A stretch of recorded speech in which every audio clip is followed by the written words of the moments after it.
Hi గారు, welcome to our channel. ప్రస్తుతం మనతో పాటు దామో బాలాజీ గారు, సీనియర్ జర్నలిస్ట్, వారితో ఒకసారి మాట్లాడదాం. నమస్కారం సార్. నమస్తే. మహారాష్ట్రలో కూటమి మొన్నే గవర్నమెంట్ ఫామ్ చేసినప్పటికీ ఒక సంక్షోభంలో ఇరుక్కపోయింది, ఒక సంక్షోభాన్ని ఫేస్ చేస్తుంది అంటున్నారు సార్. అంటే ఆ, అధికారంలోకి వచ్చి ఇప్పటికి 8 రోజులు అయినప్పటికీ సీఎం ఎవరో చెప్పలేకపోతున్నారు. వివాదాలు నడుస్తున్నాయి. షిండే కూడా ఊరెళ్ళిపోయాడు అసంతృప్తి వ్యక్తం చేసి అని అంటున్నారు. అసలు ఏం జరుగుతుంది మహారాష్ట్ర ఈ కూటమిలో? మరి ఎన్నికలు మరోసారి వచ్చే అవకాశం ఏమైనా కనిపిస్తున్నాయా? మహారాష్ట్రలో మళ్ళీ మహా సంక్షోభం అని నేషనల్ మీడియా అంతా కూడా రాస్తుంది. ఎందుకంటే 8వ రోజు ఈ రోజు ఇప్పటికి కూడా అక్కడ గవర్నమెంట్ ఫామ్ అయ్యే పరిస్థితి కనిపించలేదు. నిన్నటి వరకు కూడా చర్చలు జరుగుతూనే ఉన్నాయి. నిన్న షిండే బాంబే వచ్చాడు, వచ్చి ఢిల్లీ నుంచి ఆయన ఇమీడియట్ గా తన సతారా జిల్లాలో ఉండే తన సొంత ఊరికి వెళ్ళిపోయాడు. సో అలిగాడు అనేది క్లియర్ గా తెలుస్తుంది. అసలు ఏంటి ఈ సంక్షోభం, ఏంది అసలు ఎందుకు జరిగింది అనేది చూస్తే మనకు కానీ కొద్దిగా వెనక్కి వెళ్ళి చూస్తే 2022లో కూడా ఒక సంక్షోభం వచ్చింది. మహారాష్ట్ర క్రైసిస్ అంటే ఇప్పటికీ ఇంటర్నెట్ లో అవే వస్తాయి అన్నమాట. అప్పుడు ఏంటంటే 2019లో శివసేన బీజేపీ కలిసి ఎన్నికలకి వెళ్ళి ఇటు NCP Nationalist Congress party Sharad Pawar ఆధ్వర్యంలో ఉండేది, కాంగ్రెస్ పార్టీ, ఈ రెండు కలిసి అక్కడ ఎన్నికలకి వెళ్ళి అప్పట్లో 2019లో బీజేపీకి 105 వచ్చాయి, శివసేనకి 56 వచ్చాయి, ఇటు ఎన్సిపికి 54, కాంగ్రెస్ పార్టీకి 44 వచ్చాయి. అందువల్ల బీజేపీ శివసేన కలిసి గవర్నమెంట్ ఫామ్ చేసే పరిస్థితి ఉనింది. అయితే అప్పుడు ఏమైంది, ఉద్ధవ్ ఠాకరే తను సీఎం కావాలని కోరుకున్నాడు.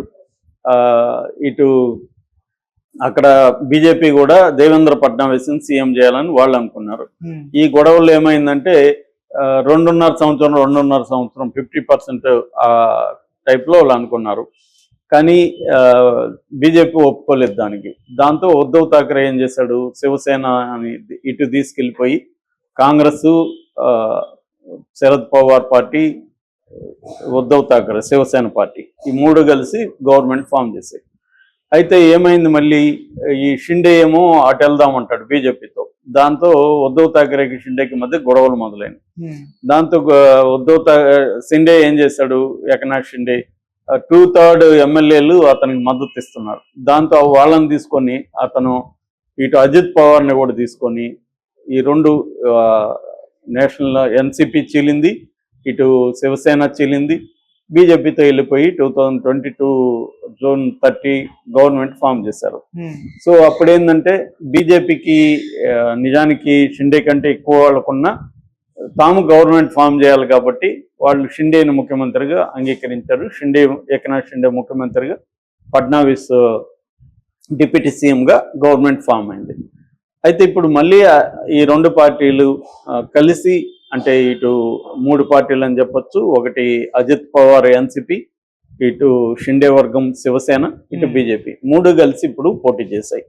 పోటీ చేసినప్పుడు వీళ్ళకి బీజేపీకి 132, అంటే ఈ కూటమిలో మెజార్టీకి 132 వచ్చాయి, ఇటు షిండేకి 57 వచ్చాయి, ఇటు అజిత్ పవార్ పార్టీకి 41 వచ్చాయి. ఇటువైపు తీసుకుంటే వీళ్ళు బలహీన పడిపోయారు. ఎన్సిపికి 10 వచ్చాయి, కాంగ్రెస్ పార్టీకి 16 వచ్చాయి, ఉద్ధవ్ ఠాకరేకి 20 వచ్చాయి. మొత్తం కలిసి వాళ్ళకి 46 వస్తే ఇటు అదేమో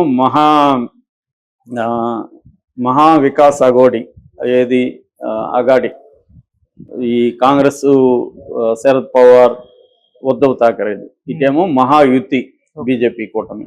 సో ఈ మహాయుతికేమో 230 వచ్చాయి, వాళ్ళకేమో అగాడికేమో 46 వచ్చాయి. కాబట్టి వీళ్ళే గవర్నమెంట్ ఫామ్ చేయాలి. అయితే ఇప్పుడు అలయన్స్ లో భాగంగా అలయన్స్ లో ఎవరికి మెజారిటీ వచ్చిందో వాళ్ళకి ముఖ్యమంత్రి ఉండాలి. సో బీజేపీ ఏమంటుంది, దేవేంద్ర ఫడ్నవీస్ ముఖ్యమంత్రిగా ఉండండి, ఇటు షిండే ఉప ముఖ్యమంత్రి, షిండే అండ్ అజిత్ పవార్ ఇద్దరు ఉప ముఖ్యమంత్రులుగా ఉంటారు అనేది వాళ్ళు చెప్పారు. ఇది చర్చలు జరిగాయి. మొన్న కూడా షిండే, అజిత్ పవార్, ఫడ్నవీస్ ముగ్గురు కూడా ఢిల్లీ వెళ్ళి అమిత్ షాతో భేటీ అయ్యారు. ఆ భేటీలు అన్ని తేలాయి. బయటకు వచ్చిన వాళ్ళు మోడీ ఏం చెప్తే అదే నాకు కూడా శిరోధార్యమని షిండే ప్రకటించాడు. సో సమస్య సాల్వ్ అయింది.